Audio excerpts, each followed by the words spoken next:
from just before we commenced, so from about 5 o'clock this morning, you would have had persons already queuing up to vote.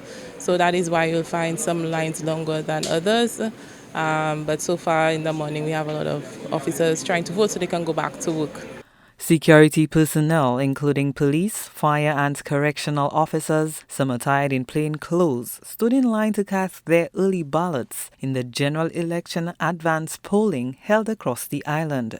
The advance polling stations were strategically established at 4 key sites: the Police Force Academy in La Toc Castries, the Grosile Fire Service Station, the Soufrière Fire Station, and the Vieux-Fort Divisional Headquarters. Assistant Commissioner of Police, ACP Dr. Mashama Sealy, served as the election officer overseeing the process. And when I say officers, we're speaking of police officers, fire officers, correctional officers, recruits and special police officers all voting this morning and throughout the day. The lines are moving, some a little slower than others because there are some bigger numbers in some polling stations than others, but the lines are moving smoothly.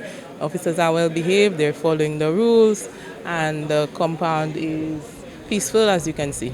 Concerns were previously raised regarding the maintenance of law and order on Friday, the day dedicated to law enforcement officials casting their ballots. Dr. Sealy confirmed that a comprehensive plan has been devised and special measures are in place to ensure officers remain available to assume their critical duties on election day. We are running fine because we did plan how we were going to take care of advanced polling as well as general policing in St. Lucia.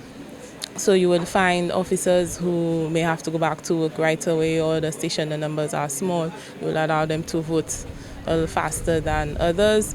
Of course, that would be in agreement with everyone, and so far everybody has been very cooperative, and that goes across the board for all the law enforcement agencies. For instance, this morning, Bodily, they brought in some of their staff here, and they were allowed to, I don't say cut the line, but that's exactly what it was, in order to vote to return to their normal duties. And so we are flexible when it comes to these things. We just have to make sure that we announce it to everybody, they agree, and then we go ahead. Independent candidate for Castries Central, Richard Frederick, expressed confidence, stating he expected overwhelming support from members of the police force. I do know that this government has given them the support that they need. It's totally unparalleled. If you look at what the last administration did for the police between 2016 and 2021, and you compare 2021 to 2025, you will realize that there isn't an iota of doubt that this government has done much more for the police than the last administration. And that having been said, in terms of bulletproof vests, motorcycles, ATVs, vehicles, everything, even the Northern Divisional Police Headquarters, it sat on the desk of the last Prime Minister for 5 years, and it took us to do it. It's a state-of-the-art police station, one of the best in the regions, and I do know that the police, having those things embedded in their minds, would overwhelmingly support the government.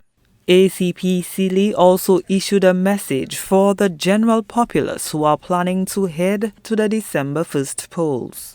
We'd like to ask that everybody on Monday who comes out to vote does so not just in large numbers, but in a peaceful and cooperative manner. Officials confirmed that the advanced polling system guarantees that key security staff can cast their votes prior to assuming their nationwide responsibilities on election day. A total of over 2,185 law enforcement officials were registered to vote across the designated polling stations in Castries, Grosile, Soufrière, and Vieux-Fort. Gina Filippi, HTS News Force.